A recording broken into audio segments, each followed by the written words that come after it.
wa rahmatullah. Wani ƙayataccen gida ne fuska biyu a nan daidai bypass.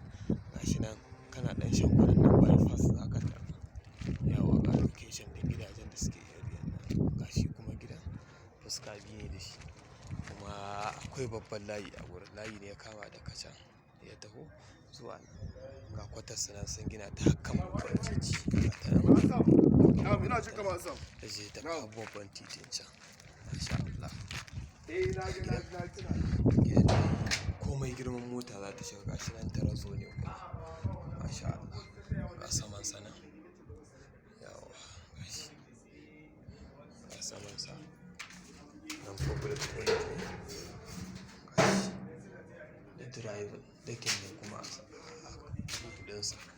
Gashi nan ɗaki guda ɗaya ne kan ka shiga falo. Masha Allah gashi.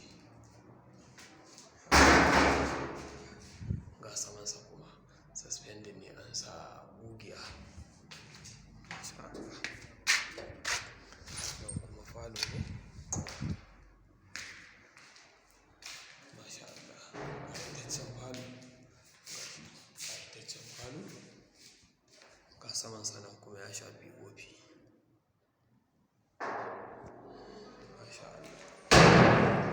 Kuma kallo ɗan stop ne za ka hau. Ga ɗaki. Babban ɗaki ne. Ɗaki babban ɗaki gashi. Ga kuma ventilation. Nan ventilation ne. Gashi nan an sa security kuma a sama. Masha Allah. Gashi nan ɗaki ne shi ma. Masha Allah. Ga banɗakin sa.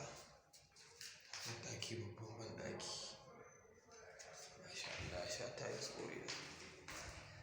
Nan ma idan ka taho gashi.